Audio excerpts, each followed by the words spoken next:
Всем привет! Наступил черед обернуться к незаконченной работе. Это вот тот покрашенный шкафчик в углу. Новогодние праздники в самом разгаре. У меня тут работа кипит. В общем, пора подготавливаться к нанесению лака. Пора подготавливаться к лачке.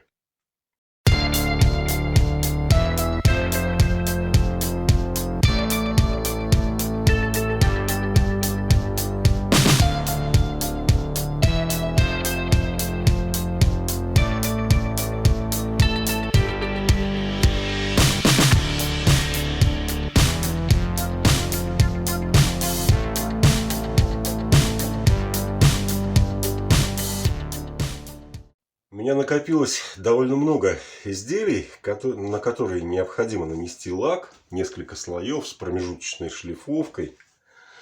Вот. Я обеспыливаю помещение и приступаю к последней предлаковой операции. Мне необходимо состарить некоторые изделия. Я решил разбить свою задачу на два этапа.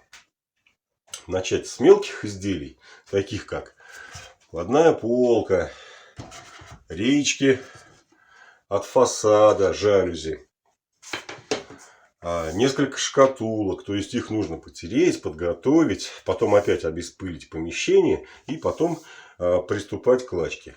А сам каркас, сам корпус изделия я буду лачить отдельно. С ним возни немножко побольше. В связи с тем, что места здесь не очень много. Я давно не рассказывал, как я изготавливал этот шкаф. Ссылочку я размещу, если кто-то забыл. Значит,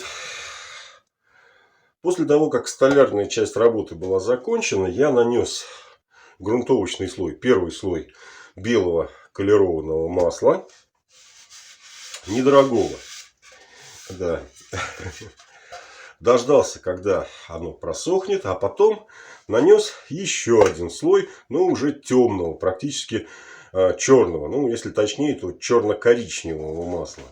В итоге у меня получился вот такой оттенок. Совершенно, я старался избавиться от неравномерности и прокраса.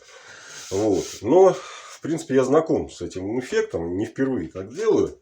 Поэтому особо сильно не заморачивался. Так растер, чтобы высохло поскорее. Вот. Высохло у меня отлично. Недели 3, наверное, сохло. Даже при моей здесь температуре. Хотя, в общем-то, грех жаловаться. Теперь мне нужно с помощью наждачной бумаги и 80-го зерна слегка-слегка поцарапать темный слой, чтобы проявился белый слой. Тот, который внизу. Если при этом проявится еще и цвет древесины, ничего страшного. Но лучше постараться этого избежать. Конструкция вкладной полки очень простая. Я направление текстуры основных деталей полки и замыкающими с каждой стороны реечки с поперечной структурой. Я уже объяснял, как это делается. Если кому-то интересно, посмотрите. У меня не так много роликов. Посмотрите, вернитесь немножко назад. Я объяснял, как я делал вкладные полки. И кроме того, обратите внимание на вот эти несквозные отверстия для полкодержателей. Может быть, кому-то пригодится. Сейчас начинаем старить.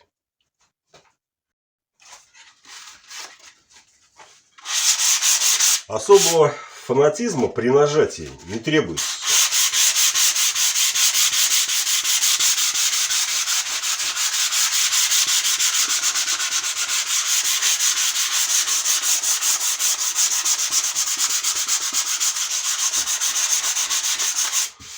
Этот этап, в принципе, напоминает работу художника. И иначе как вручную его сделать, по крайней мере, я не имею представления, как это возможно.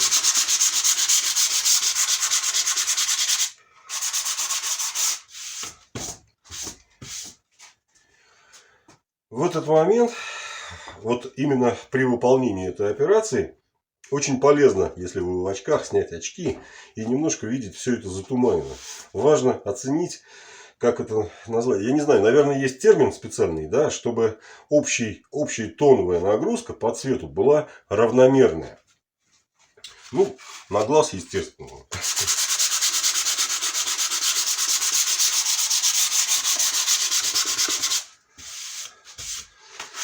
Ну и, собственно говоря, не забываем, что особо сильно старится какое-то изделие на уголках.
Вот примерно такого эффекта я добивался. Лак я использую полиуретановый. Он немножко желтит. Цвет еще немножко изменится. Будет более благородным.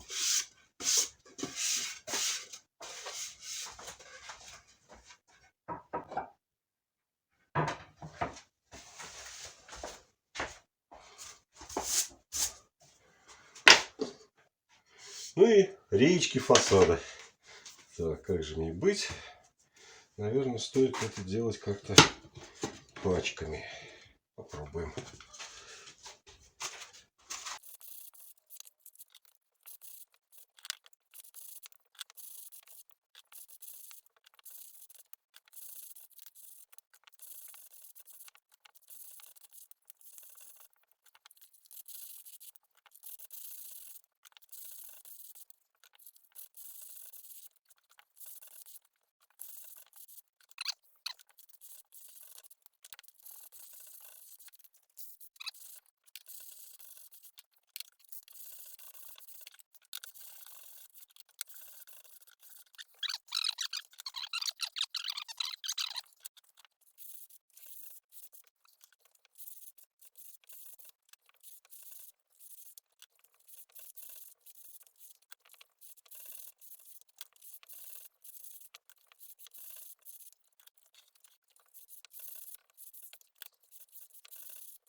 После того, как я прошелся наждачкой, пылинки здесь, естественно, насели, поэтому плотной тряпочкой, напоминающей фланель, все это дело тщательно обеспыливаем. Ну, насколько возможно, конечно.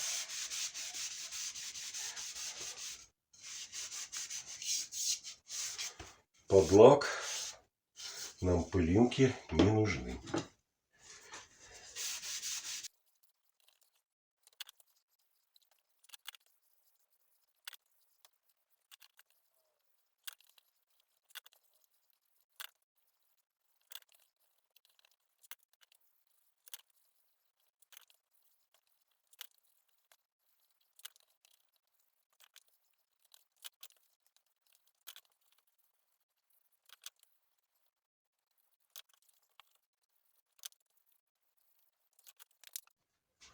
Аналогичную операцию мне предстоит проделать еще с несколькими деталями от шкатулок, корпусами и крышечками.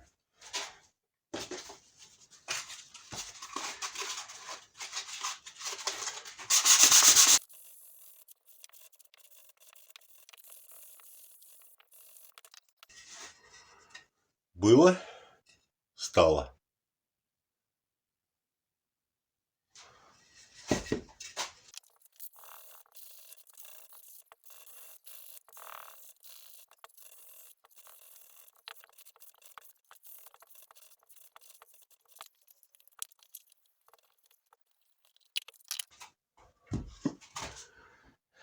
Было, стало. Ну и вторую